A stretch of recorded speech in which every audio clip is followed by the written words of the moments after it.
সময়ের মালিক আমি,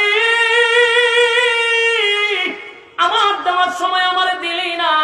বান্দা শুন, হাসরের মাঠে কেউ কাউরে একটা নেকি দিয়ে সাহায্য করবে না। একটা বান্দা একটা নেকির জন্য আটকা পড়ে যাবে। অনেক সময় পাল্লা সমান সমান হয়ে যাবে। একটা নেকিও বেশি না, একটা গুনাহও বেশি না। এই মুহূর্তে শুধু একটা নেকির দরকার। একটা নেকি থাকলে চিরস্থায়ী বান্দা জান্নাতি হয়ে যাবে। আমার যুবক ভাইরা, সেদিন বোঝা যাবে একটা নেকির কত দাম, কত দাম, কত দাম। এই জন্য আপনাদের হাতে পায়ে ধরে বলে, এই যে সামনে আসতেছে রমজান মাস, বর্তমানে চলতেছে শাবান মাস, এই মাসটা দোয়া কবুলের মাস। আল্লাহর নবী তো আগের থেকে দোয়া করে, আল্লাহুম্মা বারিক লানা ফি রাজাব ওয়া শাবান ওয়া বাল্লিগনা রমাদান। আল্লাহর হাবিব দোয়া করতেন রজব মাস থেকে, আল্লাহ আপনি আমার হায়াত লম্বা করে দেন। রমজান আসার আগে আগে রমজান মাসের সামান তৈরি করার সুযোগ করে দেন। আল্লাহ রমজান মাস পর্যন্ত লম্বা হায়াত বাড়ায় দেন। কারণ রমজান হলো ইবাদতের একটা সিজন। বলুন কি? হ্যাঁ, ইবাদতের সিজন। প্রত্যেকটা মানুষের যেমন ব্যবসার ক্ষেত্রে সিজন আছে, ইমানদার বান্দা বান্দির জন্য ইবাদতের একটা সিজন আছে। রমজান মাসে এক রাকাত নামাজ পড়লে হয় 70 রাকাতের সওয়াব। সুবহানাল্লাহ। এই সিজন আসতেছে, তাই যারা অরিজিনাল ইমানদার সেই মাসটার জন্য দোয়া করতে দেন, আল্লাহ হায়াত বাড়ায়া দেন, রমজান পর্যন্ত বাড়ায়া দেন। আল্লাহ রমজান মাসের ইবাদত করার সামর্থ্য দান করেন। আমার যুবক ভাইরা, নেকির মাস আসতেছে। একটা নেকি কিয়ামতের ময়দানে কেউ কাউরে দিবে না। তাই আমরা সিদ্ধান্ত নিব, রমজান আসার আগে আগে এই যে শাবান মাস চলতেছে, এখন থেকে রোজা রাখার আমরা একটা প্র্যাকটিস করা শুরু করব। এখন থেকে জীবনের সব গুনার উপরে আমরা লজ্জিত হব। যদি আমরা এখন তওবা করতে থাকি, জীবনের সব গুনার উপরে লজ্জিত হয়ে যাই, তাহলে আল্লাহ বলেন, যখন বান্দার গুনাহ থাকবে না, তখন ইবাদতের মধ্যে বান্দা মজা পায়। গুনাহ না থাকলে ইবাদতের প্রতি তার আগ্রহ তৈরি হয়। গুনাহ লইয়া যখন রমজান পর্যন্ত যাবেন, তখন আর ইবাদতে মজা পাবেন না। তাই জীবনের সব গুনার উপরে আমরা লজ্জিত হইয়া রমজান আসার আগে আগে রমজানের প্রস্তুতি নিতে রাজি আছি। আমার যুবক ভাইরা, গভীর রজনীতে তাহাজ্জুদের সময়, নুজুলে রহমতের সময় আমরা ঠান্ডা পানি দিয়া যদি কেউ ওযু করে, আল্লাহর কুদরতি পায়ের সামনে দাঁড়াইয়া তামাম জিন্দেগির গুনাহ বুঝার উপরে লজ্জিত হইয়া আমরা যদি চোখের পানি গুলো ছেড়ে দিয়া আল্লাহর দরবারে তওবা করি, আল্লাহ জিন্দেগির সব গুনার উপরে লজ্জিত, আর কোনদিন এমন অপরাধ আমাদের দ্বারাই হবে না। যা করছি শয়তানের ওয়াসওয়াসায় করছি, আল্লাহ শয়তানের চক্রান্ত করে করছি। ও তুমি যদি আমাদেরকে মাফ না করো, বলো না কার দরবার যাব? আমরা তো দুনিয়াতে কেউ ফিরাইয়া দিলে আরেকজনের কাছে যাওয়া যায়। আল্লাহ আমাদের তো আর কোনো মালিক নাই, আমাদের কোনো প্রভু নাই। আপনি যদি ফিরাইয়া দেন, বলেন না কার দরজায় গিয়া দাঁড়াবো? এইভাবে যদি তাম জিন্দেগির গুনার উপরে লজ্জিত হইয়া এক ফোঁটা চোখের পানি কেউ ছেড়ে দেয়, আল্লাহ বলেন ফেরেশতারা রে, আমার বান্দা বান্দির চোখের পানি আমি বরদাস্ত করতে পারি না। কোন বান্দা বান্দি যদি চোখের পানি ছেড়ে দেয় তার গুনার উপরে লজ্জিত হইয়া, আল্লাহ কয় চোখের পানি নাকের ডগায় আসার আগে আগে আমিও বান্দাকে ঘোষণা দিয়া দিই, বান্দারে আমি তোর জীবনের সব গুনাহ মাফ করে দিলাম। আমি আপনাদের সামনে সূরা কাহফের শেষ অংশ তেলাওয়াত করছি। কমিটির পক্ষ থেকে একটা আবদার করা হয়েছে, এই জন্যই আমি আয়াতটা পড়ছি। তো আমি যে আয়াতগুলো তেলাওয়াত করছি, আল্লাহ রাব্বুল আলামিন এই আয়াতের মধ্যে আমাদেরকে একটা সুসংবাদ দিছে এবং দুইটা শর্ত দিছে। শর্ত দুইটা, সুসংবাদ একটা। বলুন শর্ত কয়টা? সুসংবাদ। মনোযোগ দিয়ে যদি শুনেন, আশা করি কিছু বুঝে আসবে। তো এখানে শর্ত হইল দুইটা আর সুসংবাদ একটা। আমরা আগে সুসংবাদটা শুনি, তাহলে শর্তের প্রতি আমাদের আগ্রহ তৈরি হবে। আল্লাহ বলেন কানাত লাহুম জান্নাতুল ফিরদাউসি নুজুলা। সুসংবাদটা হইল জান্নাত আছে 8টা, এটা আমরা জানি। 8টা জান্নাতের মধ্যে সর্বোচ্চ ভিআইপি জান্নাতের নাম হলো জান্নাতুল, সর্বোচ্চ ভিআইপি জান্নাত। আল্লাহ আমাদেরকে জান্নাত দিবে, কোনো নরমাল জান্নাতের কথা বলে নাই। সর্বোচ্চ ভিআইপি জান্নাতের মেহমান আমাদেরকে বানাবে, আল্লাহ ওয়াদা করছে। আল্লাহর ওয়াদা আর ডক্টর ইউনূসের ওয়াদা কি এক? এটা মাথায় রাখতে হবে। উনি দেশের প্রধান আর আল্লাহ তাআলা এই কুল কায়নাতের প্রধান। তো আল্লাহ যে ওয়াদা করছে এটা তো ডক্টর ইউনূসের ওয়াদা না। তাহলে আমাদের মাথায় রাখতে হবে মালিক আমাদেরকে ওয়াদা করছে জান্নাতুল ফিরদাউসের মেহমান বানাবে। এমনিই না শর্ত আছে? শর্ত কয়টা? দুই শর্ত যারা পালন করবে আল্লাহ হয় আমি সর্বোচ্চ ভিআইপি জান্নাত তার নামে লিখে দিব। এখন আপনি আমার যে কাজটা করা দরকার এগুলো শর্ত পালন করতে হবে বাধ্যতামূলক। জান্নাত পাওয়ার জন্য অবশ্যই শর্ত আছে, দুনিয়া পাওয়ার জন্য কোনো শর্ত নাই। বলুন দুনিয়া পাওয়ার জন্য কোনো শর্ত, জান্নাত পাওয়ার জন্য অবশ্যই শর্ত আছে। শুধু শর্ত না, অবশ্যই শর্ত। আর দুনিয়া পাওয়ার জন্য কোনো শর্ত নাই। দুনিয়া পাওয়ার জন্য আপনাকে শর্ত পালন করতে হবে এরকম কোনো সিস্টেম নাই। দুনিয়া পাওয়ার জন্য যদি শর্ত থাকতো তাহলে কি ডোনাল্ড ট্রাম্পে প্রেসিডেন্ট হইতে পারত? এরা দুনিয়া পাইতো? ইলন মাস্ক দুনিয়া পাইতো? এরা তো আল্লাহ মানে না। দুনিয়া আল্লাহকে মানলেও দেয়, দুনিয়া আল্লাহকে না মানলেও দেয়। দুনিয়া আস্তিকরাও দেয়, দুনিয়া নাস্তিকরাও দেয়। দুনিয়ার জন্য কোনো শর্ত নাই, যে কেউ আল্লাহ দুনিয়া দেয়। কিন্তু জান্নাত পাইতে গেলে আপনাকে অবশ্যই শর্ত পালন করতে হবে। এখন আসুন শর্তটা কি? আল্লাহ বলেন ইন্নাল্লাযীনা আমানু, 1 নম্বর শর্ত। 2 নম্বর হলো ওয়া আমিলুস সালিহাত, 2 নম্বর শর্ত। 1 নম্বর শর্তটা হইলো তোমরা ঈমান আনতে হবে। কার উপরে? প্রথম শর্ত হলো ঈমান। 2 নম্বর শর্ত হইলো ওয়া আমিলুস সালিহাত, তোমরা নেক আমল করতে হবে। তাহলে ঈমান এবং নেক আমল এই হলো 2 শর্ত। এই 2 শর্ত পালন করলে কানাত লাহুম জান্নাতুল ফিরদাউসি নুজুলা। তো 2 শর্ত পালন করলে আল্লাহ আমাদেরকে দিবে জান্নাত। শর্তটা শুনতে খুব সহজ না? কথা বল না দি, শুনতে তো সহজ। ঈমান নেক আমল, ঈমান নেক আমল। তা আপনি যদি এই মুহূর্তে প্যান্ডেলের সমস্ত শ্রোতাদেরকে যদি বলি আপনারা ঈমানদার না বেঈমান, সকলে উচ্চ সুরে বলবেন হুজুর আমরা সবাই ঈমানদার। ঠিক না ঠিক? কারণ এখানে কোনো বেঈমান আসে নাই। সকলের দাবি হুজুর আমরা ঈমানদার। তা আল্লাহ তো কইছে ঈমান আনো, নেক আমল করো, 2 শর্ত।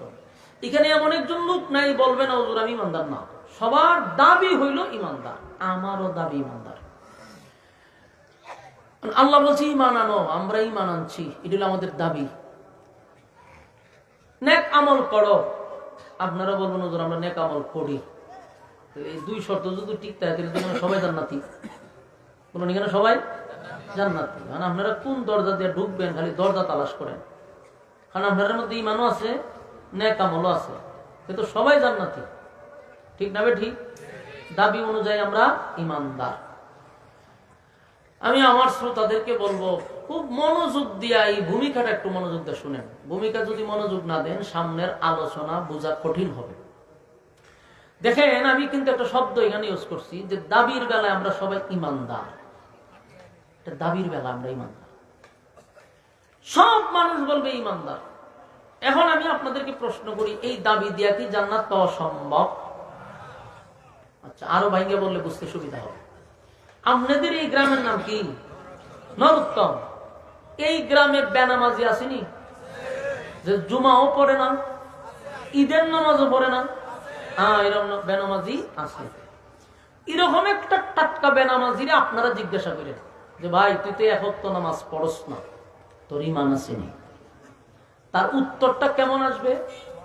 সে বুকো 3টা তাফা দিয়ে বলবে নামাজ না পড়লে দিচ্ছে আমার ইমান আছে। স্বাভাবিক বলবে না, লারা দিয়ে বলবে অবশ্যই আমার ইমান আছে। আমার কথা একমত নেই আপনারা? আমি নিজে জিজ্ঞাসা করছি, এই জন্য উত্তর যেভাবে দিছে এইভাবে বলছি। বহু বেনামাজিরে জিজ্ঞেসি, ভাই আপনি তো জুম্মার নামাজও জান না, ঘটনা কি তা ইমান আসেনি? আমার ইমান আছে, লারা দিয়া কয়। তো দেখেন তো বেনামাজিরও দাবি ইমানদার। ওই দেন আরো উঠে কেড়ে কি ভোর করে লিছে সুরা কেরাত করে ফুদে ধরে লিছে তো ইসলামী ভোর কইরা লেবো যে কোনো সময় ওইখান থেকে কন্ট্রোল করতেছে। উঠতেন না, সাবধান, মানুষের ছায়া দেখবো আপনার ভাই যে মাশাআল্লাহ আপনার ভাই সাহেব দূরে লিছে, ঠিক না বেঠি? উঠতেন না, শরম। দেখেন বেনামাজির দাবি কি? আপনারা আমার সাথে একটু উত্তর দিয়ে এরপরে বেশি সময় উত্তর লাগতো না, কিছু উত্তর দেন তাহলে ভূমিকাটা শক্ত হবে। আল্লাহর রাস্তায় একটু হা না বললেন। বেনামাজি কি কয়? আমার ইমান আছে। তাহলে আপনি একজন পাক্কা ইমানদার, আপনার দাবি ইমানদার। বেনামাজিরও দাবি কি? ইমানদার। সে কিন্তু দাবির বেলা আপনার থেকে কম না, বরং একটু লাড়া দেওয়া হয়, ইমান আছে। তাহলে বেনামাজিরও দাবি ইমানদার, আপনারও দাবি ইমানদার, আমি হুজুরেরও দাবি ইমানদার, এখানের হুজুরেরও দাবি ইমানদার। তো দাবির বেলা বেনামাজি আর আমি একু, হেরো দাবি আমি ইমানদার। সুদকুর আসিনি, সুদকুরও হয় আমি ইমানদার, ঘুষকুরও হয় ইমানদার, জেনাকুরেও হয় ইমানদার, সাদাবাজেও হয় ইমানদার, টেন্ডারবাজেও হয় ইমানদার, দুর্নীতিবাজেও হয় ইমানদার। বাস্তব না বাস্তব? সবার দাবি ইমানদার। তাহলে দাবির বেলায় তো সুরের যে দাবি আপনি ইমাম সাহেবের একই দাবি, জেনাকুরের যে দাবি আপনি ইমাম সাহেবের একই দাবি। দাবির বেলায় তো কেউ নিজের বেঈমান কয় না, সবাই তো আমি ইমানদার। দাবির বেলায় সবাই ইমানদার। এই দাবির কথা তো আল্লাহ বলে নাই। এই দাবি দিয়া তো আমরা জান্নাত পাবো না, কারণ দাবি দিয়া জান্নাত পাওয়া যায় না। এখন আমরা কিভাবে ইমান আনবো? এটাও আল্লাহ বলে দিচ্ছে। কারণ দাবি করে কেন, এই কেনটা আমরা একটু বুঝাই দিলে আপনাদের আরো সুবিধা হবে। একজন বেনামাজিরে যদি জিজ্ঞাসা করি তোমার ইমান আছে, সে বলে আমার ইমান আছে, আমি ইমানদার। দাবিটা করলো কেন? হেও জানে যে আমি ইমানদার দাবি করছি, বাপের বেড়া নাই আমার বেঈমান হইতো। কারণ ইমান মাফার মিশিং বাংলাদেশে বাড়িছে না, পৃথিবীর কোন ওয়ার্কশপে ইমান মাফার মিশিং পাওয়া যায় না। এই জন্য সে দাবি করছে আমি ইমানদার। আপনারা বেঈমান করবেন কেমন? যদি ইমান মাফার থার্মোমিটার থাকতো তাহলে বিপদ আছে, ঠিক না বেটি? জ্বর উঠলে কি দিয়া মাফে? থার্মোমিটার দিয়া। দেখবেন জ্বর উঠলে এটা বগলের নিচে ঢুকায়, ঢুকায় 2-3 মিনিট রাখার পরে টান্দা বাইর করে 102, 103 জ্বর মাফে। আল্লাহ না করে যদি ইমান মাফার থার্মোমিটার থাকতো তাহলে কি দরবারটা লাগতো জানেন? এই যে আমি আইসি ওয়াশ করতাম, এরপরে মনে করেন ফরিদুদ্দিন আল মুবারক হজরত আইসি ওয়াশ করতো, আমরা আগে দরজা লাগাই হয়তো হুজুর একটু ওয়াজ হতে যাবেন, আগে একটু ইমানটা মাইপা লই, বগলের নিচে হুজুর একটু আলগে দেন। তা আগে নিয়ে ইমান চেক আপ করতো, তো বগলের নিচে আলগে দিয়ে সেটা কতক্ষণ দইটা টান্দা বাইর করে দেখতো যে ইমানের পয়েন্ট একবারে 0। তখন কমিটিরা বইয়া পরামর্শ করতো, না হুজুর স্টেজে তুলন যেত না, লক্ষণ খুব খারাপ, হুজুর বাড়ি যান গা, কারণ আপনার ইমানের পয়েন্ট কম। এখন ইমাম সাহেবের পরীক্ষা করলো, মসজিদের ইমাম সাহেবের ঢুকাইতে গেল, তখন কি করতো? থার্মোমিটার দিয়ে পরীক্ষা করতে, ইমান আসেনি। ফির সাহেব এসে মুরিদ করতো, কইতো হুজুর আমরা সবাই মুরিদ, আগে আপনি বগলের নিচে আলগে দেন। ফির সাহেবের বগলের নিচে ঢুকাই দিত থার্মোমিটার, ঠান্ডা বাইর করে দেখতো যে ইমান লাল বাতি চলে, আর মুড়ি দেবনি। বাংলাদেশের কোন নেতা বলতে পারতো না যে আমার চরিত্র ফুলের চেয়ে পবিত্র। যেই মাত্র হাত লড়াইতো এমনি থার্মোমিটার ঢুকাই দিত, ঢুকাই স্টেজই মাইপা লাগতো, মাইপা দেখতো লাল বাতি জ্বলতেছে। তখন বলতো এই জাত নেতারা আমরা বুর্দি মধুরের কথা, তোর তো ইমানের লাল বাতি জ্বলে বেড়া, সবুজ বাতি নাই, স্টেজ তারা লামাই দিত, ঠিক না ঠিক? তখন আর ইচ্ছা বাবাজি করতে পারতো না যে আমার চরিত্র ফুলের চেয়ে পবিত্র। চিন্তা করছেন একটা ফুলের চেয়ে বলে তার পবিত্র চরিত্র। তো এই থার্মোমিটার না থাকার কারণে সমাজের সব শ্রেণীর মানুষের দাবি হলো আমি ইমানদার। এখন আল্লাহ কি কয়? আল্লাহ বলতেছেন যে এই দাবির বেলায় ইমান লইয়া কবরে আসলে জান্নাতুল ফিরদাউস পাওয়া যাবে না। তাহলে ইমান আমরা কিভাবে আনবো, কার মতো আনবো? এই কথাটা আল্লাহ আমার কোরআনে বলে দিছে, আমার কথা না। কার মতো আপনি ইমান আনবেন, ইমানটা কেমন হবে আল্লাহ বলে দিছে। আমিনু কামা আমানান নাস, আল্লাহ বলেন আমিনু কামা আমানান নাস, তোমরা ঈমান আনো ওই মানুষদের মতো। ওই মানুষ কারা? যারা ঈমানের পরীক্ষায় ফার্স্ট ডিভিশনে পাস করছে, তোমরা তাদের মতো ঈমান আনো। তার মানে দাবির বেলা ঈমান নয়, ইমান আনো ওই মানুষদের মতো যারা ইমানের পরীক্ষায় উত্তীর্ণ হয়েছে। আমিনু কামা আমানুন নাসের ব্যাখ্যা আব্দুল্লাহ বিন তামের হতে পারে, উনিও ইমানের পরীক্ষা দিছে। আমিনু কামা আমানুন নাসের ব্যাখ্যা ফেরাউনের বউ আসিয়াও হতে পারে, উনিও ইমানের পরীক্ষা দিছে। আমিনু কামা আমানুন নাসের ব্যাখ্যা সাহাবায়ে কেরাম, তারাও ইমানের পরীক্ষা দিছে। কথা বুঝুননি? তাহলে ইমান আনতে হবে তাদের মতো। কারা কারা? যারা ইমানের পরীক্ষা পাস করছে। দাবির বেলায় ইমান নয়।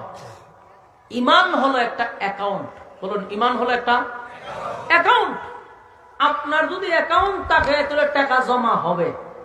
তখন ব্যাংকে গিয়া যদি বলে আমার 1 লাখ টাকা জমা নেন, ব্যাংক ম্যানেজার আপনাকে বলবে অ্যাকাউন্ট নাম্বার বলেন। যদি বলে আমার অ্যাকাউন্ট নাম্বার নেই, বলে টাকা কই জমা রাখতাম, বলে যেখানে মনে চাই এখানে জমা করে দেন। আপনার কি সুস্থ করবে না পাগল হইব? আমার অ্যাকাউন্টে নেবে, টাকাটা জমা দিব কোন? আগে যদি অ্যাকাউন্ট থাকে তাহলে টাকা জমা হবে। ইমান যদি থাকে নামাজ জমা হবে, ইমান থাকলে রোজা জমা হবে, ইমান থাকলে আপনার সমস্ত নেক আমল জমা হবে। আপনার ইমান নাই তো আপনি নামাজ পড়বেন, জমা হইব কোথায়? একজন হিন্দু লোক, একজন খ্রিস্টান, একজন বুদ্ধ যদি নামাজ পড়ে জমা হইব নি? তার কি নাই? অ্যাকাউন্ট নাই। আসল জিনিস ইমান নাই, তাহলে হ্যাঁ নামাজ পড়লে কোনো কাজে আসবে না। ঠিক মুসলমানের মধ্যে আমাদের সর্বপ্রথম যে হাতিয়ার, এটা হলো ইমান। কোনটা কি? আমিনু কামা আমানান নাস। আল্লাহ রাব্বুল আলামিন বলেন ঈমান আনো ওই মানুষদের মতো। ওই মানুষ কারা? যারা ঈমানের পরীক্ষা দিছে।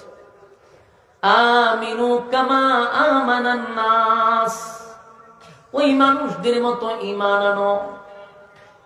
ওই মানুষ কারা?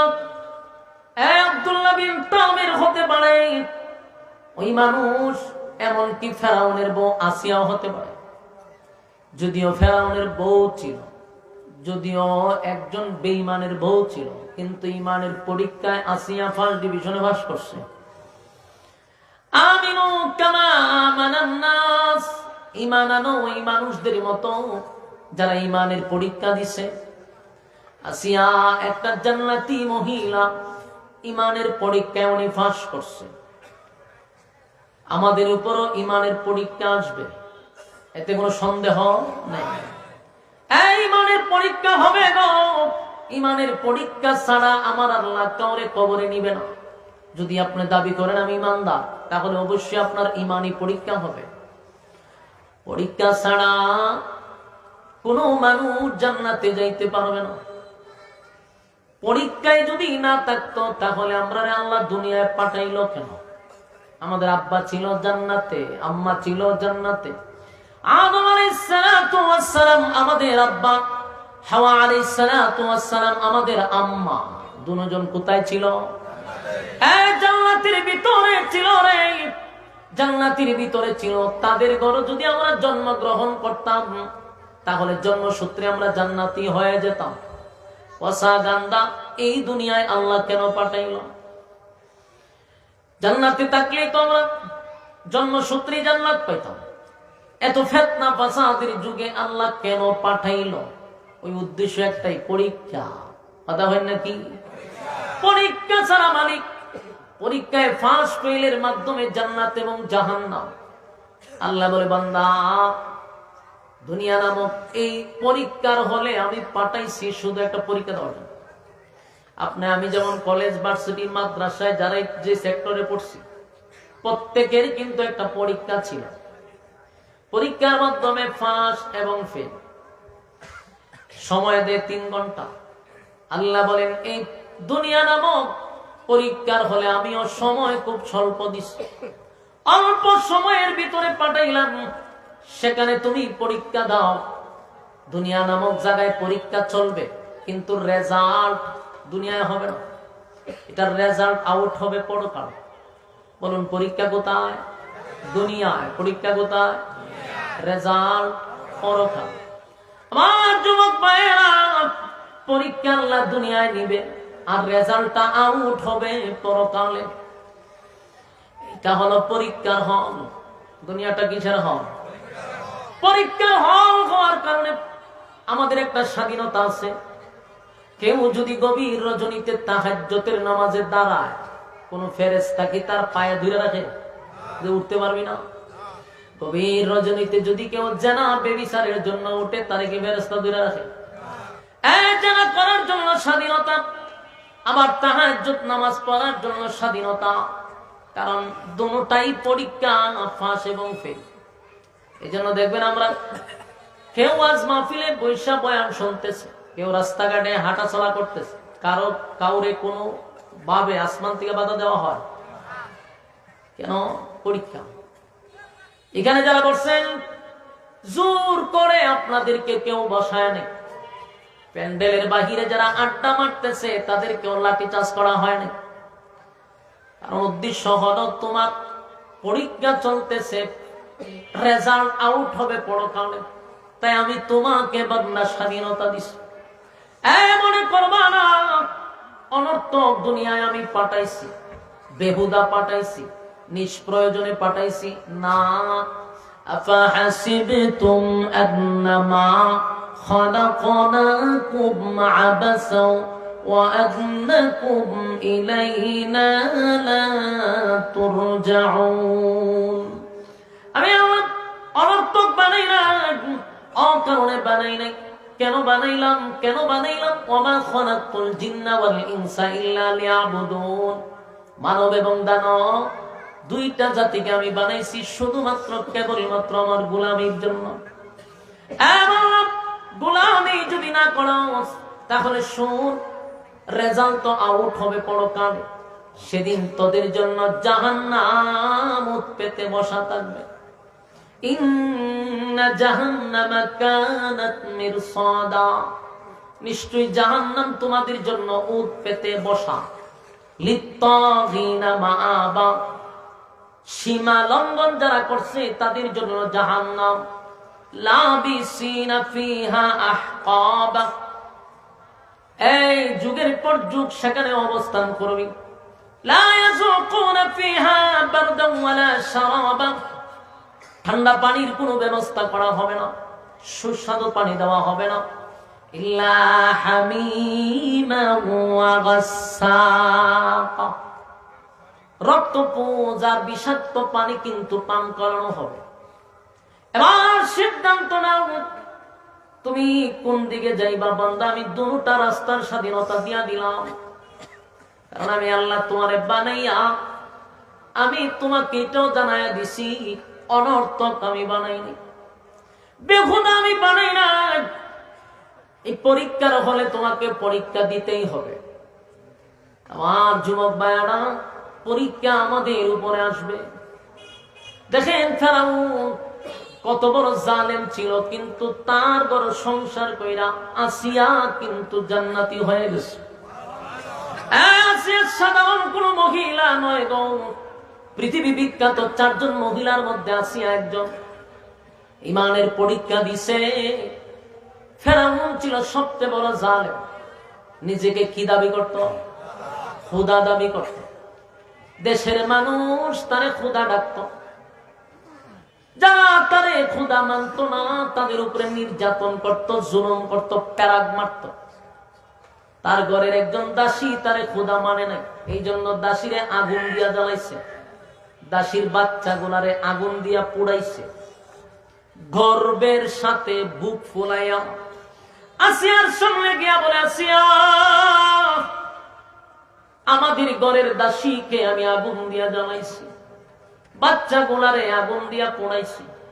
আসিয়া জিজ্ঞাসা করলো, কোন অপরাধে তাদেরকে তুমি মারলা? বলে, আসিয়া গো, আমার ঘরে তাকে আমার খায়, আমার বেতন নেই, আমার খোদা মানে না, এই জন্য আমি তারে মারছি, তার বাচ্চা গুলারে হত্যা করছি। আসিয়া কয়টা যদি তার অপরাধ হয় তাহলে আজকে আমার পক্ষ থেকে স্পষ্ট বক্তব্য শোনো, তোমার ঘরে থাকি, তোমার বউ, তোমার সংসারে আমি চলি, কিন্তু আমি তোমারে খোদা মানি না। একজন জালেমের সামনে দাঁড়াইয়া স্পষ্ট বক্তব্য দিল, আমি তোমারে খোদা মানি না, কারণ খোদা হওয়ার কোন কোয়ালিটি তোমার মধ্যে নাই। আমার কথা কি আপনারা বুঝতেছেন? ইতায় তো লড়াছড়া করে ভর করে নিয়েছে না সবকিছু। চিন্তা করছেন কি পরিমাণ ভর করছে? মেজাজটা কেমন গরম এখন না বিরক্ত লাগতেছে আপনারা? আমি বুঝতেছি কিছু একটা বিরক্ত হইতেছে।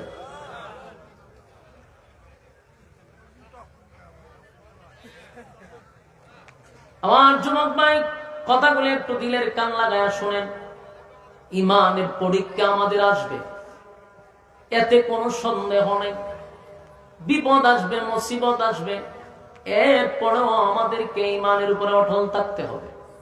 এটাই এখন আমাদের সবচেয়ে বড় হাতিয়ার। রব্বে কারীম বলেন, জান্নাত যদি পেতে হয় তাহলে দুইটা শর্ত, ঈমান আর নেক আমল।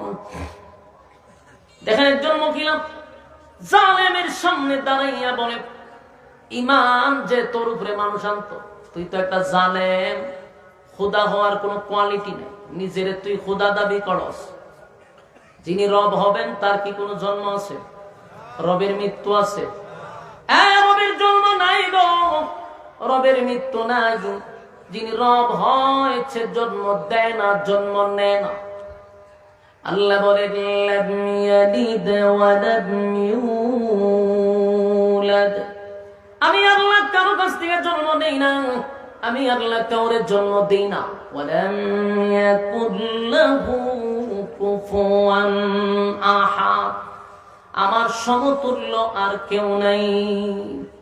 তাহলে জন্ম দেয় না, জন্ম নেয় না। নিজে বাচ্চা কাচ্চা জন্ম দিছস এবং জন্ম নিছস, আমার মালিকের ঘুম নাই, আমার মালিকের কোন তন্দ্রাও নাই। আল্লাহ ঘুমায়নি, কথা হয় না। লা তাখুযুহু সিনাতুন ওয়ালা নাওম।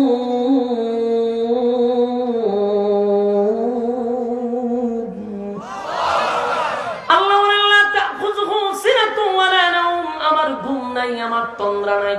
আল্লাহর খাওয়ান নাই, ঘুম নাই, জন্ম নেয় না, জন্ম দেয় না। ফেরাউন জন্ম দেয়, ফেরাউন জন্ম নেয়, ফেরাউন জনমের মতো খায়। আসিয়া হয়, কোন অ্যাঙ্গেল থেকে নিজের খোদা মনে করস? আমি জানি তুই জালেম, জালেমের কাজ হলো জুলুম করা। ফেরাউনের মাথা নষ্ট হয়ে গেল।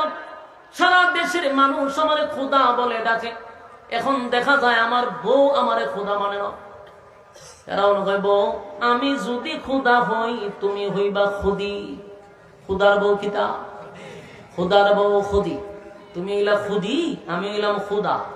এখন যদি দেশের মানুষ জানে যে খুদিয়ে খুদারে মানে না, তাহলে কি আমার খুদাইগিরি থাকবো? আসিয়ারে হয়, আসিয়ার পরিণাম ভয়ঙ্কর হবে। আসিয়া আমি জানি তুই জালেম, তুই জুলুম করবি। এই ফেরাউন আসিয়ারে গ্রেফতার করছে, নির্যাতন শুরু করছে। অসংখ্য মানুষের সামনে আসিয়াকে উলঙ্গ করে দিছে।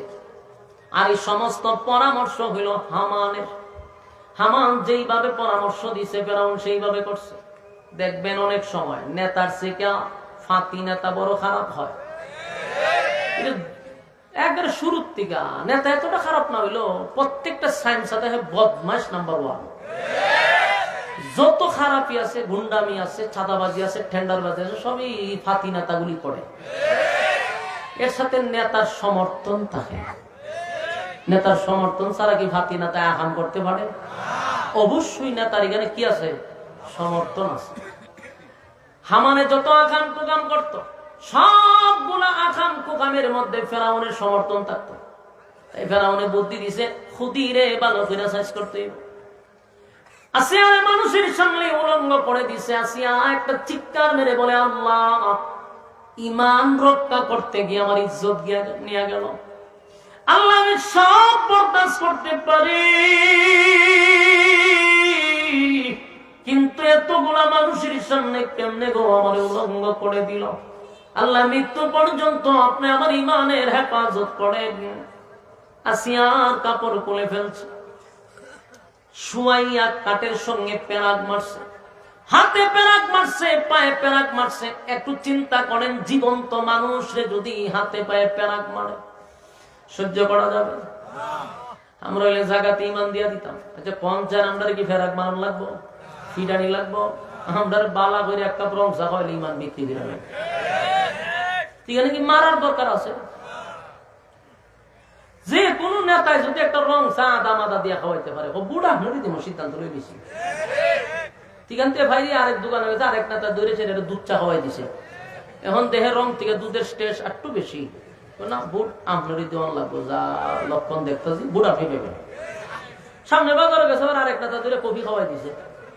অহন দূর দূর দূর দূর কফির টেস্ট দিয়ে আরো মারাত্মক, না বুট আপনি পেবেন নিশ্চিত।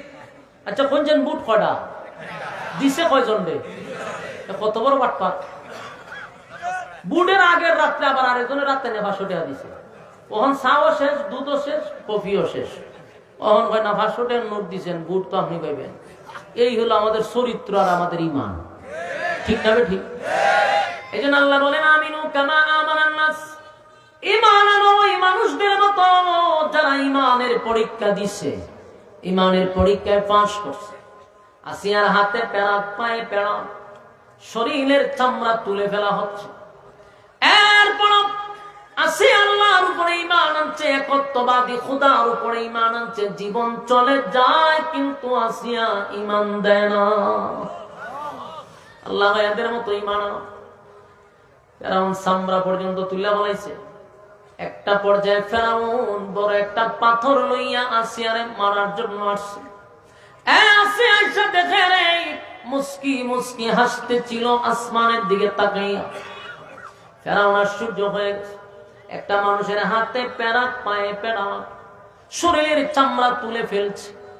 এই মৃত্যুর দ্বার প্রান্তে দাঁড়াইয়া কোন মানুষ কি মুস্কি মুস্কি হাসতে পারে? ফেরাউন ডাক দেওয়া আসিয়া, মৃত্যুর দ্বার প্রান্তে দাঁড়াইয়া কেমনে গো তুমি মুস্কি মুস্কি হাসো? আসিয়া ভাই ফেরাউন রে, আমি যা দেখি তুই তা দেখোস না। আমি আমার মালিকের কাছে দরখাস্ত করছি তোর মতো জালেমের কাছ থেকে যেন আল্লাহ আমার হেফাজত করে। আমি আমার মালিকরে বলছি, মালিক আপনার পাশে আমার একটা ঘর বানায়া দেন, আপনার পাশে আমাকে নিয়ে যান। আমার মালিক আমার চোখের সামনে জান্নাতের বালাখানা তুলে ধরছে। আমি আমার জান্নাতের বালাখানার দিকে তাকাইয়া আর মুস্কি হাসি সামলে রাখতে পারলাম না। ফেরাউন বড় একটা পাথর মারছে আসিয়া মাথার উপরে, সাথে সাথে আসিয়া শাহাদাত বরণ করল, কিন্তু ঈমান বিক্রি করে নাই। আমিনু কামা আমানান নাস। এই জন্য আল্লাহ বলেন ঈমান আনো ওই মানুষদের মতো যারা ঈমানের পরীক্ষায় পাস করছে। কথা কি বুঝতেছেন? আমাদের ঈমান বড় দুর্বল। যুবক ভাইরা, দুনিয়ার সব কিছুর সাথে আপোষ চলে, কিন্তু ঈমানের ক্ষেত্রে কোনো আপোষ নাকি মাথায় আছে? কসম খোদার, দুনিয়ার সব কিছুর ব্যাপারে আপোষ চলে, ঈমানের ক্ষেত্রে কোনো ছাড় নাই। আমার ঈমান বাঁচাইতে গিয়া যদি দল ছাড়তে হয় আমি দল ছাড়ব, ঈমান রক্ষা করতে গিয়া যদি নেতা ছাড়তে হয় নেতা ছাড়ব, ঈমান রক্ষা করতে গিয়া যদি আমার ঘর ছাড়তে হয় আমি ঘর ছাড়ব, ঈমান রক্ষা করতে গিয়া যদি আমার দুনিয়া ছাড়তে হয় রে আমি দুনিয়া ছাড়ব, কিন্তু ঈমান আমি ছাড়তে পারবো না। কারণ যারা পরিমাণ ঈমান লইয়াও যদি আমি কবরে যাই, যারা পরিমাণ, আল্লাহ এই অল্প ঈমানের কারণে কোন এক সময় শাস্তি দেওয়ার পরে সামান্য ঈমানের কারণে আমি তোরে জান্নাতে ঢুকাবো। সুবহানাল্লাহ। জান্নাতীরা যখন জান্নাতের ভিতরে যাবে, আল্লাহ কয় যখন বান্দাকে আমি জান্নাতুল ফিরদাউসের মেহমান বানাবো, খালিদিনা ফিহা লা ইয়াবগুনা আনহা হিওয়ালা। জান্নাতের ভিতরে যুগের পর যুগ অবস্থান করবে, আর কোনদিন জান্নাতীরা জান্নাত থেকে বাহির হবে না। জান্নাতীরা জান্নাত থেকে বাহির হবে না, আল্লাহ বাইর করবেও না। আল্লাহ কয় জান্নাতুল ফিরদাউস আমি দান করব। আর জান্নাতের ভিতরে যাওয়ার পরেই মানুষের সব আশা আকাঙ্ক্ষা পুরা হবে। দুনিয়া সবকিছু পুরা হওয়ার জায়গা না। কথা কি বুঝতেছেন? এক কসম খোদার, দুনিয়ায় সব আফসোস পুরা হয় না, হবে না। বিষয় জানেন আপনাদের? আচ্ছা কোন চাই? আমরা একটা জিনিস সব সময় চাই, এটা পাবো না, জানি পাবো না, কিন্তু প্রতিদিন চাই। প্রতিদিন আমিও জানি এটা পাইবো না। যেমন আমরা কেউ মরতে চাই না। আপনারা নীরবতা বোঝা যায়, আমি এটা নিজের থেকে হয়েছি। আপনারা কি জানেন এটা? আমরা কি মরতে চাই? আপনারা চান না, আমিও তো মরতে চাই না। তো মরতে তো আমরা কেউ চাই না, কিন্তু এটাও জানি মরতে হবে। বলুন, মরতে চাই না কিন্তু মরতে হবে। তাহলে আপনি যে মরতে চান না, এই আফসোস কি আপনার পুরা হবে? কথা কই, পুরা হবে? কোনদিন এই চাহিদা পুরা হবে না। মরণ লাগবে, আপনাকে মরতে হবে, এটাই 100%।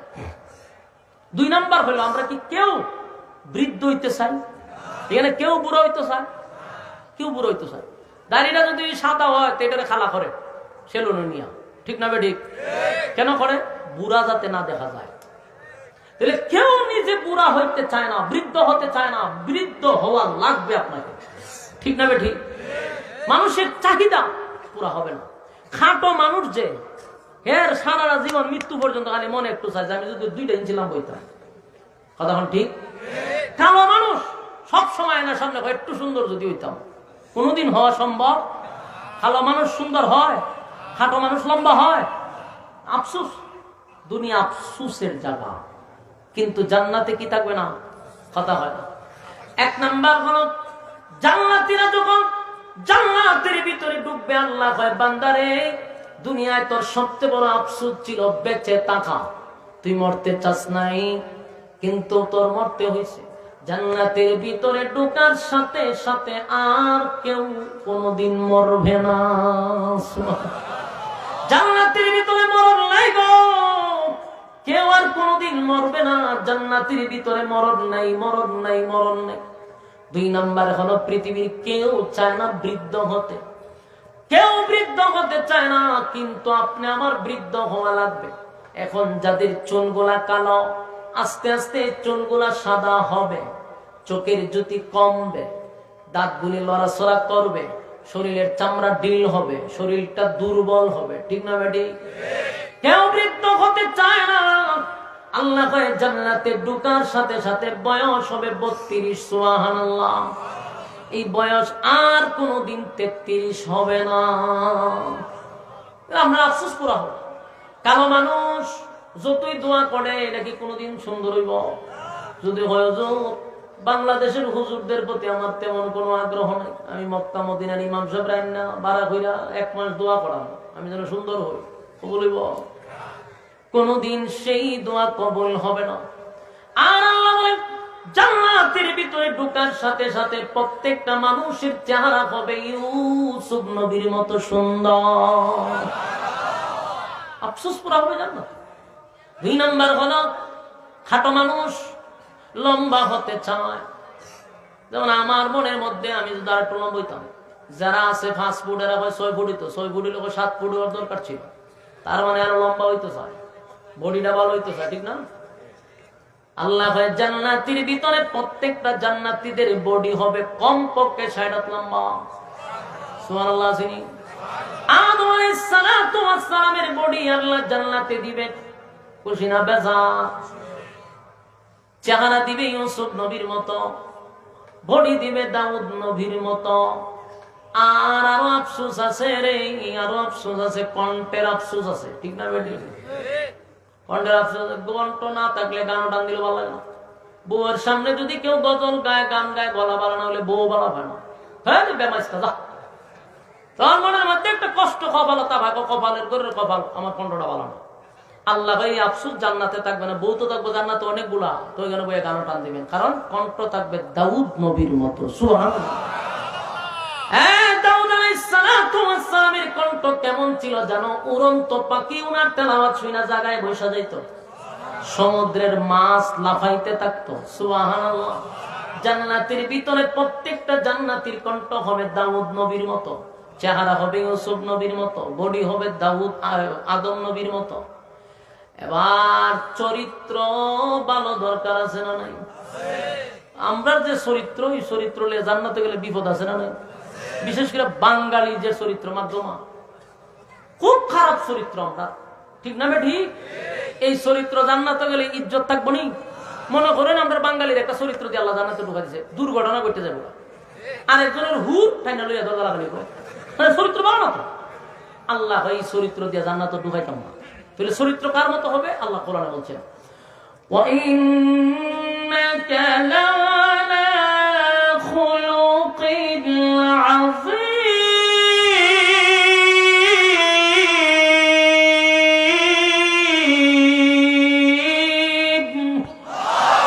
আযীম চরিত্র, এই চরিত্র কার? বিশ্ব নবীর চরিত্র। সুবহানাল্লাহ।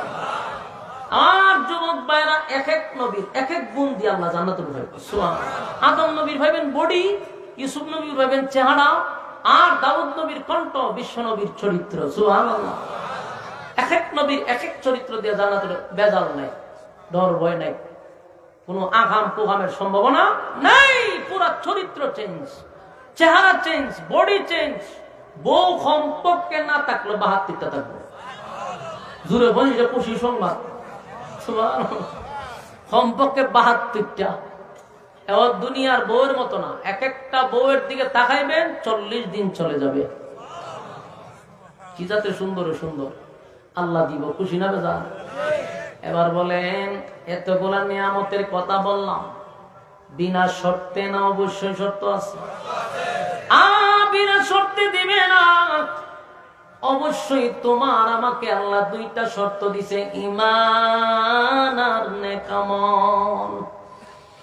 ঈমান যদি থাকে, নেকামল যদি থাকে, ২ গুণে গুণান্বিত হইয়া যারা কবরে আসবে, আল্লাহ কয় ওয়াদা দিলাম আমি জান্নাতের বালাখানা আমার বান্দা বান্দিকে আমি দিব। জান্নাত পাইবেন সর্বনিম্ন এই পৃথিবীর 10টা পৃথিবীর সমান। সুবহানাল্লাহ। না থাকলে কইতে আনবেন? হ্যাঁ, আমরা একটা রাজত্বের জন্য দেখছি নিয়ম কি চলতেছে, কথা বল না। একটা বাংলাদেশের মতো দেশের লেগে মানুষ একটা গর্দিত বইবার লেগে কত কিছু চলতেছে। মানুষ মানুষ মেরা লায়, প্রতিদ্বন্দ্বী মেরা লায়, প্রতিপক্ষ মেরা লায়। কেন? আমার শেয়ার নিশ্চিত জায়গা শেয়ার টিকাইবার লেগা এই যে রাজনীতি চলতেছে, মারামারির রাজনীতি, খুন খারাপের রাজনীতি, হিংসার রাজনীতি। কেন? শেয়ার। ঠিক না? ঠিক। চেয়ারের কারণে বহু মৌলবীও বিক্রি হয়ে যেতেছে। একটা চেয়ারের লেগে মানুষ এত পাগল হয়। আল্লাহ হয় আমি তোরে কমপক্ষে এই পৃথিবীর 10টা পৃথিবীর সমান রাজত্ব দিয়ে দিব। শর্ত ঈমান নেকামল। ঈমান, এই ২ গুণে গুণান্বিত হইতে পারবে। তাহলে আমরা 10 পৃথিবীর সমান জান্নাত পাবো। আর ওই রাজত্বের মধ্যে কোনো আপনার ইয়ে থাকবে না। এটার কিতা কয়, আর একটা দল থাকবে না আপনার লামাইবার লেগা। প্রতিদ্বন্দ্বী থাকলে তো আমরা যে কোনো 5 বছর পরে লামাই নিব। কিন্তু জান্নাতের ভিতরে একক রাজত্ব দেওয়া হবে, আপনার পিছনে কেউ লামাইবার লাগে আন্দোলন করবে না। সুবহানাল্লাহ। মানুষের আফসোস পড়া হবে জান্নাত। আর এই জান্নাত তোমার জন্য মালিক বলেন কমপক্ষে ২ গুণে গুণান্বিত হতে হবে ঈমান। তবে শর্ত হইলে আমরা যে ঈমান, এই ঈমান না, দাবির বেলায় ঈমান নয়। ঈমান আনতে হবে ওই মানুষদের মতো যারা অতীতে ঈমানের পরীক্ষা দিয়েছে। সুবহানাল্লাহ। বলুন, দাবির বেলায় ঈমান না কাজের বেলায়? ঈমানের জন্য যদি সব কিছু করতে হয় করবেন, কিন্তু ঈমান ছাইরেন না আল্লাহর রাস্তে। কারণ এটাই হলো আপনার সবচেয়ে বড় সম্পদ।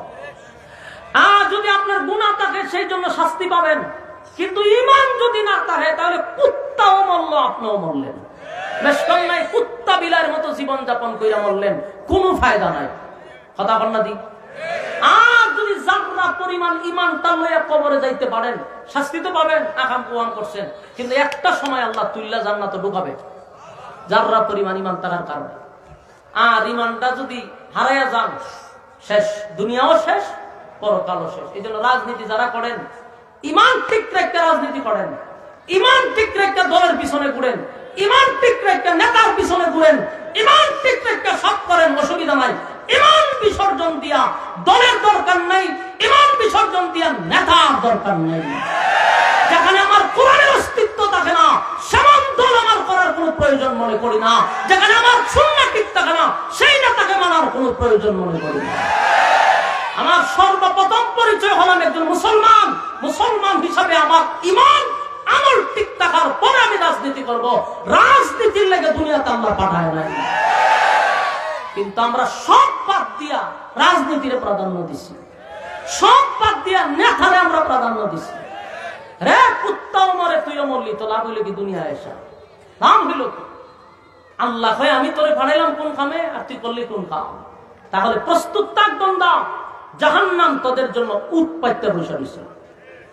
জাহান্নাম কি পাইতে বসে রয়েছে? ইন্না জাহান্নামা কানাত মিরসাদা, উট পাইতে বসে রয়েছে।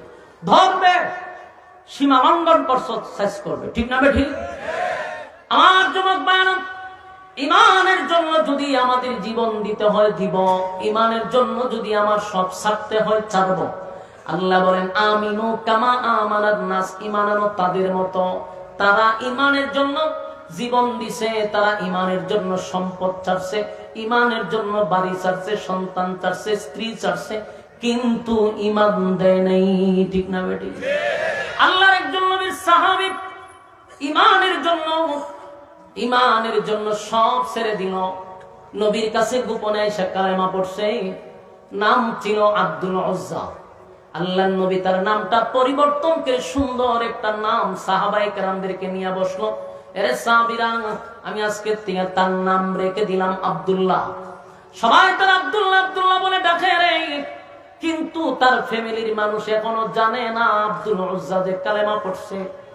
একদিন বাড়িতে গেছে, চাচার সন্দেহ ঢুকে গেছে, আমার ভাতিজা প্রায় সময় আব্দুল্লাহর পুত্র মুহাম্মদের কাছে যায়। ঘটনা কি? ভাতিজারে জিজ্ঞাসা করলো, ভাতিজা কালেমা নাকি পড়ছো শুনলাম, মুহাম্মদের কাছে ইদানিং তোমাকে বেশি বেশি দেখা যায়।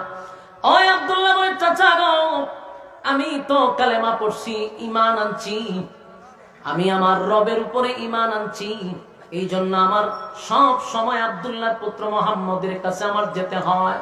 চাচা রাগ দিয়ে বলল, ভাতিজা তুমি যদি তার পিছু না ছাড়ো তাহলে কিন্তু তোমার উপরে বিপদ। এক নাম্বার বিপদ হলো এই বিশাল সম্পত্তির মালিক তোমাকে বানানো হবে না। কারণ আব্দুল উজ্জা বাবা দুনিয়ায় বেঁচে ছিল না, চাচা তার মারে বিবাহ করছে, চাচারও কোনো ছেলে নাই, মেয়ে নাই। তাহলে বাবার সম্পত্তি, চাচার সম্পত্তি, দুই সম্পত্তি মিলায়া আব্দুল্লাহ হইল বিশাল সম্পদের মালিক। কিন্তু চাচার বক্তব্য হলো, বাপ দাদার ধর্মের মধ্যে সুনকালি মাইরা তুমি বিশাল সম্পদের মালিক হইবা, এটা আমি হতে দিব না। আব্দুল্লাহ কয়, চাচা এমন এক সম্পদ আমি পাইছি, আপনার সম্পদ কেন, তামাম পৃথিবী আমি ছেড়ে দিতে পারি, কিন্তু আমি ঈমান ছাড়তে পারবো না। আমার যুবক ভাইরা, আমিনু কামা আমানান নাস, রব্বে কারীম কেন বললো তোমরা তাদের মতো ঈমান আনো? আজকে আমরা 500 টাকার কাছে নিজের ঈমানটারে বিক্রি করি। সাহাবায়ে কেরাম অসংখ্য গণিত সম্পদকে ছেড়ে দিয়া ঈমানের জন্য জীবন দিছে, ঈমান বিক্রি করে নাই। আব্দুল উজ্জা নাম রাখছে নবী আব্দুল্লাহ, চাচা হইল সম্পদের মালিক। এই চাচা যখন শুনল ভাতিজা গোপনে গোপনে কালেমা পড়ে ঈমান আনছে, ভাতিজারে সতর্ক করলো, ভাতিজা এই বিশাল সম্পদের মালিক তুমি, এখনো সময় আছে, কালেমা ছেড়ে দাও, তুমি সম্পদের মালিক, এরকমটা বাপ দাদার ধর্মের মধ্যে সুনকালি মারতে পারো না। আব্দুল্লাহর স্পষ্ট বক্তব্য, চাচা গো, আমি যদি মুহাম্মদের উপরে ঈমান যেহেতু আনছি, আমি কালেমা পড়ছি, আমি আমার রবের উপরে ঈমান আনছি, এই অপরাধে যদি আপনার সম্পদ হারা হই আমার মনে কোনো কষ্ট নাই। চাচা তারে ঘরের ভিতরে নিয়া হাত পা বেঁধে সারাটা রাত আব্দুল্লাহর উপরে নির্যাতন চালাইছে। এত নির্যাতন আব্দুল্লাহর রক্তাক্ত করছে, মারতে মারতে একেবারে শরীরের মধ্যে এক অবস্থা খারাপ, রক্তাক্ত অবস্থা, বেহুশ হয়ে গেছে আব্দুল্লাহ। আবার হুশ ফিরছে, আবার মারছে। সারা রাত নির্যাতন করার পরে এরপরও চাচা বলে, ভাতিজা সময় আছে রে, এখনো কালেমা ছেড়ে দে। আব্দুল্লাহর একটাই কথা, চাচা আমি যতক্ষণ বেঁচে থাকবো ঈমান লইয়া বেঁচে থাকবো, ঈমান হারা হইয়া আমি মৃত্যুবরণ করতে চাই না। এবার চাচা সিদ্ধান্ত নিল এই ভাতিজা তো কালেমা ছাড়বে না। বলল, তাহলে আমার সম্পত্তি তোরে দিব না, আমার বাড়ি থেকে বাহির হয়ে যা। আব্দুল্লাহ যখন রওনা দিল, চাচা পিছন দিক দিয়ে আবার তারে ধরলো, দইরা বলল, যাইতে পারবি একটা শর্তে, তোর শরীরে যে কাপড় আছে রে, আমার টাকা দিয়ে এই কাপড় গুলা কিনা। ভাতিজা যেতে চাইলেন উলঙ্গ অবস্থায়, তুই আব্দুল্লাহর পুত্র মুহাম্মদের কাছে যাইতে হবে। আব্দুল্লাহ চিন্তা করলো, আমি যুবক মানুষ, একেবারে উলঙ্গ হইয়া নবীর দরবারে কেমনে গো আমি দাঁড়াবো। আব্দুল্লাহ শরীর থেকে চাচা কাপড় খুলে ফেললো, একটা যুবক ছেলেকে উলঙ্গ করে দিছে। সারাটা দিন আব্দুল্লাহ ঘরের ভিতরে বসা, কোনোভাবে ঘর থেকে বাহির হইতে পারে না, শরীরটা রক্তাক্ত, আঘাতের পর আঘাত তার শরীরে, মা পর্যন্ত একটু সাপোর্ট করলো না। রাতের পর রাত নির্যাতন করার পরে আব্দুল্লাহ একদিন রাতের বেলা উলঙ্গ অবস্থায় নবীর উদ্দেশ্যে রওনা দিছে। মার কাছে গিয়ে বলে, মা গো, আমি আপনার সম্পদের কোন লোভ আমার ভিতরে নাই, চাচার লোভ নাই, চাচার সম্পদের উপরে আমার কোন লোভ নাই, সারা রাত আমার নির্যাতন করছে গো মা, আমার শরীরের কাপড় খুলে রেখে দিছে, আমি উলঙ্গ, আমি একটা যুবক ছেলে, এই শরীর লইয়া উলঙ্গ অবস্থায় আল্লাহ নবীর সামনে গিয়ে আমি কেমনে দাঁড়াবো? মা, আমার একটু ছোট্ট কাপড়ের টুকরা দেন না। কোন রকম লজ্জা স্থানটা দেখে আমি আল্লাহর নবীর সামনে গিয়ে দাঁড়াইতে চাই। নবীর সুন্দর চেহারাটা যদি একটা নজর আমি দেখতে পারি, আমার জিন্দেগির আর কোনো দুঃখ থাকবে না। আমার যুবক ভাইয়েরা, আব্দুল্লাহর মা সন্তানের কথায় ছোট্ট একটা কাপড়ের টুকরা দিল, এটা দিয়া কোন রকম লজ্জাস্থানটা ডাকছে, পুরাটা ডাকতে পারে নাই। এই লজ্জাস্থানটা ডেকে আব্দুল্লাহ নবীর উদ্দেশ্যে রওনা দিল। মসজিদে নববীর দ্বার প্রান্তে চলে গেছে। গভীর রাত, অন্যদিকে হইল ঠান্ডা, এই পরিমাণ ঠান্ডা ছিল, শরীরে কোনো কাপড় নাই, আঘাতের চিহ্ন, রক্তাক্ত শরীর নিয়ে নবীর হুজুরার সামনে দাঁড়ায় আছে। আল্লাহ নবী হুজুরার ভিতরে এই সাহাবী নবীরে ডাক দেয় না গো, নবীরও ডাক দেয় না। যদি নবীকে ডাক দেয়া বেয়াদবি হয়ে যায়, নবীর ঘুম ভেঙে যায়। আব্দুল্লাহ নবীর হুজুরা শরীফের সামনে ঘন্টার পর ঘন্টা দাঁড়ায় আছে। আল্লাহর নবী যখন হুজুরা শরীফ থেকে বাহির হইছে, মসজিদে নববীর ভিতরে ঢুকবে, তাকায়া দেখে নবীর দরজার সামনে একটা যুবক ছেলে একেবারে উলঙ্গ অবস্থায় পড়ে আছে। আল্লাহর নবী বলেন, কে এই গভীর রজনীতে আমার দরজার সামনে উলঙ্গ অবস্থায় কে তুমি পড়ে আছো? তোমার পরিচয় কি, বাড়ি কই, কোথায় তোমার ঠিকানা? ওই ছেলে ডাক দেয়া, হুজুর, আপনি বুঝি আমার চিনতে পারেন নাই? কিছুদিন আগে আপনার কাছে আসছিলাম গো নবী, আপনি তো আমার নাম রেখে দিলেন আব্দুল্লাহ। নবীজি, আমার নাম ছিল আব্দুল উজ্জা, নাম রেখে দিলেন আব্দুল্লাহ। সেদিন থেকে আপনার কাছে আসা যাওয়া করি গো নবী, আজকে দিয়ে আমার আপনি চিনতে পারলেন না। আল্লাহ নবী বলেন, আব্দুল্লাহ রে, আমি তোমারে সব সময় দেখছি খুব সেজে গুজে আসতাম, ভালো দামি দামি কাপড় পরিধান করতাম, শুনলাম তুমি অনেক বড় লোক, তোমার বাবা অনেক বড় লোক ছিল, তোমার চাচাও বড় লোক, কিন্তু আজকে তাকায়া দেখে শরীরের মধ্যে কোনো কাপড় নাই, আমার আঘাতের চিহ্ন, শরীরে রক্ত। ঘটনা কি? আমার কোনো অপরাধ নাই, আমি চুরিও করি নাই, দুর্নীতি করি নাই, চাঁদাবাজি টেন্ডারবাজিও করি নাই, কারো হক নষ্ট করি নাই, কারো উপর জুলুম করি নাই। আমার একটাই অপরাধ, আল্লাহর উপর ঈমান আনছি, আপনি নবীর কাছে এসে কালেমা পড়ছি, এটাই আমার অপরাধ। এই জন্য রাতভর আমার চাচা আমারে হাত পা বেঁধে নির্যাতন করছে গো নবী, আমার কষ্ট নাই। আমি দিনের জন্য, ইসলামের জন্য যদি শাহাদাত বরণ করতাম, আমার মনে কোনো কষ্ট ছিল না, কিন্তু আমি আপনার চেহারা দেখার জন্য আমার পিপাসা, আমি আমার নবীর চেহারাটা একটু দেখতে চাই। ওগো নবীজি, আমার চাচারে আমি বললাম, চাচা, আমি আমার নবীর একটা নজর দেখতে চাই, আমার শেষ পর্যন্ত একটু সুযোগ দেন। আমার চাচা আমার উলঙ্গ করে দিছে গো নবী। আমার চাচার ধারণা ছিল উলঙ্গ হয়ে গেলে আমি শরমে লজ্জায় হয়তো আপনার কাছে আসবো না, কিন্তু আমার চাচারেও বলছি, আমার চাচার সম্পদ কেন, দুনিয়াটাও যদি আমার দেওয়া হতো, সব কিছু ত্যাগ করে আমি আমার নবীর কাছে চলে আসতাম।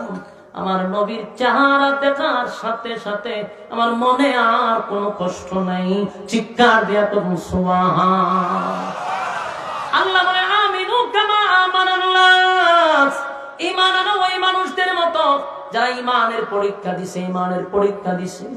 এই সাহাবায়ে কেরাম ঈমানের পরীক্ষা দিছে রে, বহু সাহাবীরা দুনিয়ায় থাকতে ঈমানের সার্টিফিকেট পাইছে, জান্নাতের সার্টিফিকেট পাইছে। আল্লাহর নবী নাম ধরে ধরে অনেক সময় বলছে, তুমি জান্নাতি, তুমি জান্নাতি, তুমি জান্নাতি। সাহাবায়ে কেরাম দুনিয়ায় থাকতে জান্নাতের সার্টিফিকেট পাইছে। এই জন্য আল্লাহ বলেন, তাদের মতো ঈমান আনো, তাদের মতো ঈমান আনো। আমার যুবক ভাইরা, আব্দুল্লাহর এই করুণ দৃশ্য দেখে আমার নবীর চোখের পানি চলে আসছে। আল্লাহর নবী ওই সাহাবীর জড়ায় ধরে বলেন, আব্দুল্লাহ, দিনের জন্য, ইসলামের জন্য ঈমান টিকায় রাখতে গিয়ে, আরে আব্দুল্লাহ, আজকে শরীরে একটা টুকরা কাপড় নাই, রক্তে শরীরটা যেন রঞ্জিত হয়ে গেছে। আল্লাহর নবীর শরীরে একটা জুব্বা ছিল, সেটা আব্দুল্লাহ শরীরে দিয়া জড়ায়া ধরছে। চিৎকার দিয়া করুন সুবহান। এই নবীর জুব্বার দাম আছে,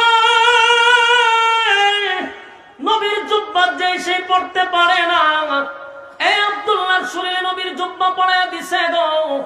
আব্দুল্লাহরে লইয়া নবী মসজিদে নববীর ভিতরে ঢুকছে।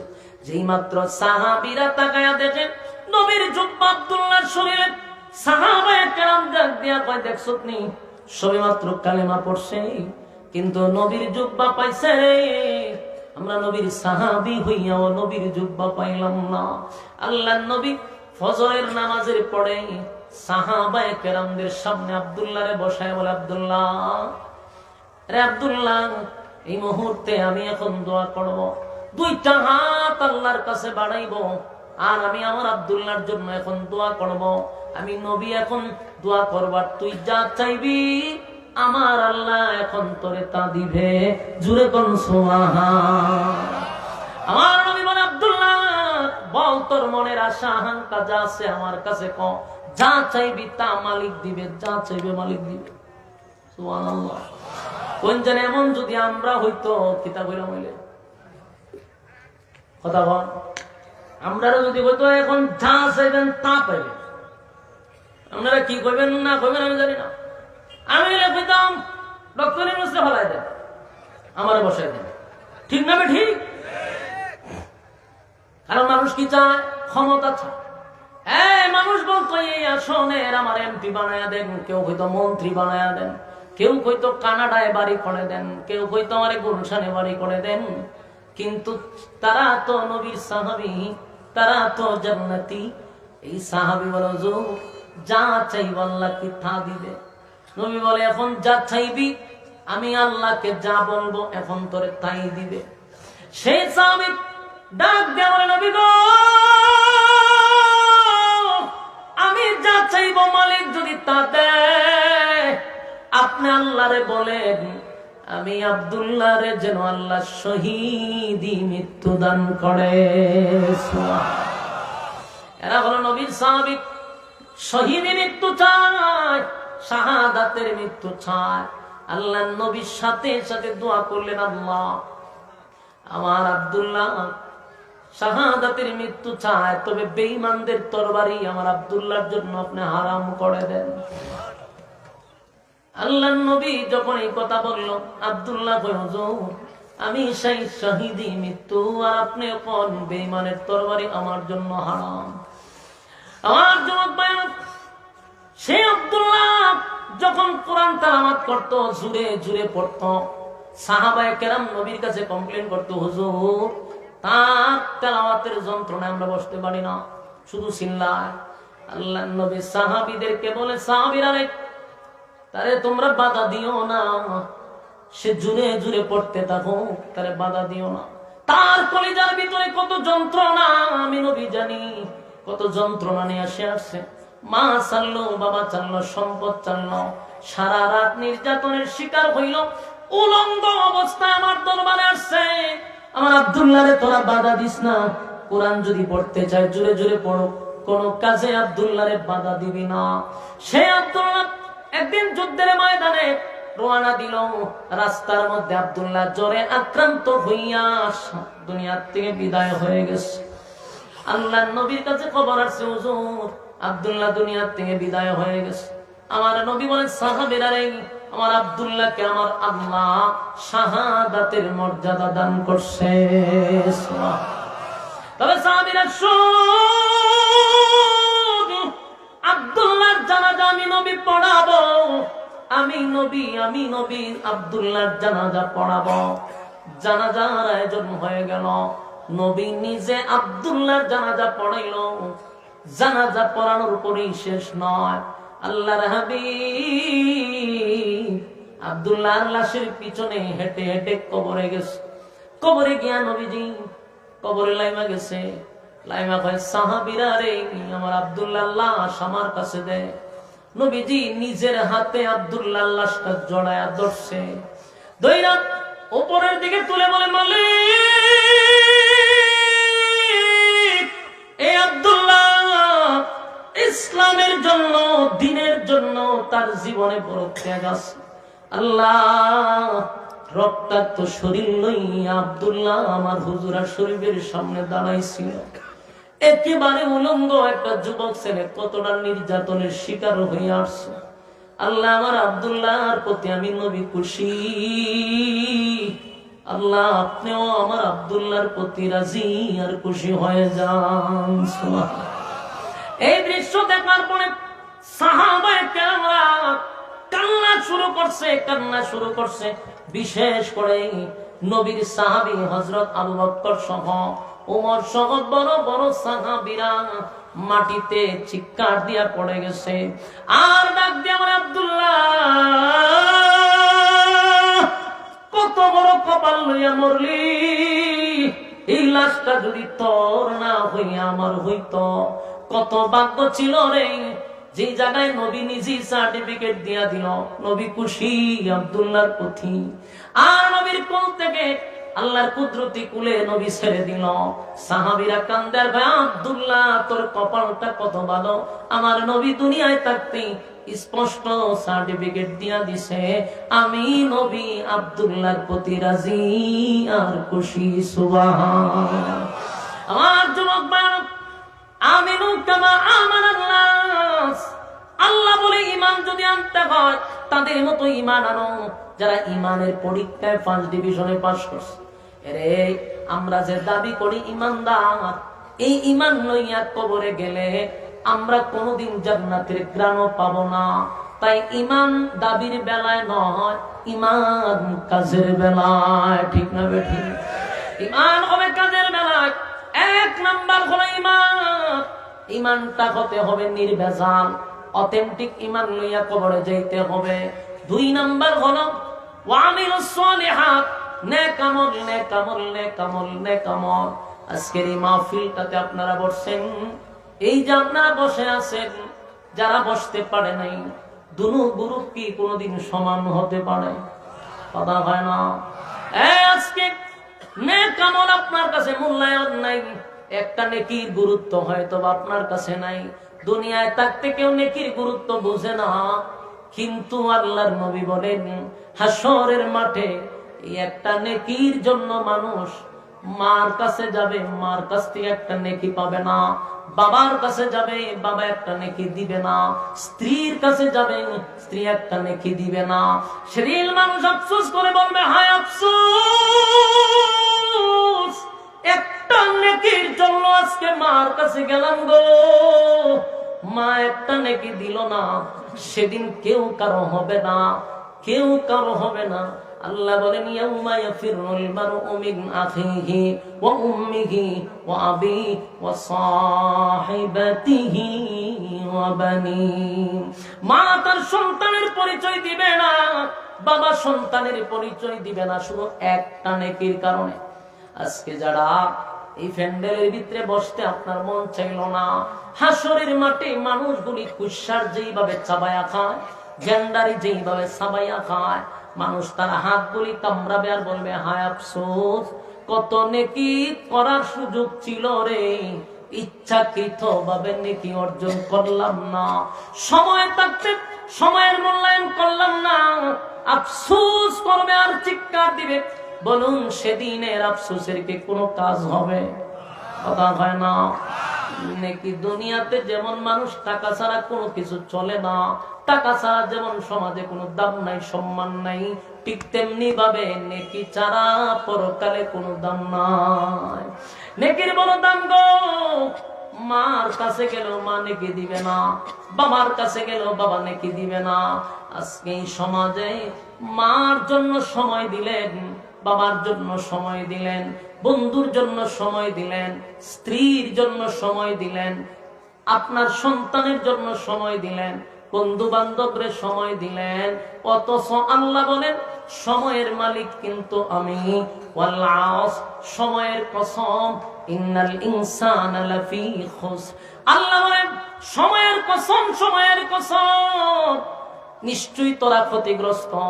যেই সময়ের মালিক ছিল আল্লাহ, সেই সময় দিলেন বন্ধুরে, সেই সময় দিলেন মারে, বাবারে, স্ত্রীরে।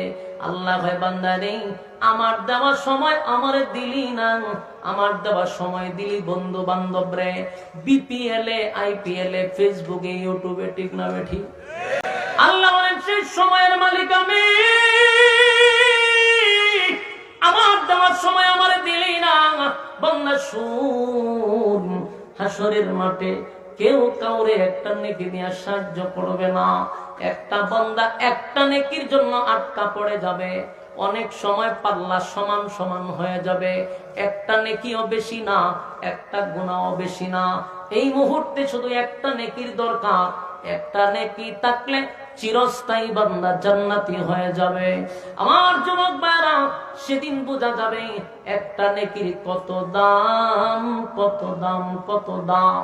এই জন্য আপনাদের হাতে পায়ে ধরে বলি, এই যে সামনে আসতেছে রমজান মাস, বর্তমানে চলতেছে শাবান মাস, এই মাসটা দোয়া কবুলের মাস। আল্লাহর নবী তো আগের থেকেই দোয়া করে, আল্লাহুম্মা বারিক লানা ফি রাজাব ওয়া শাবান ওয়া বাল্লিগনা রমাদান।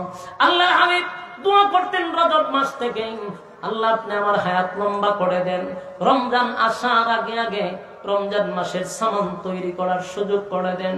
আল্লাহ রমজান মাস পর্যন্ত লম্বা হায়াত বাড়ায় দেন।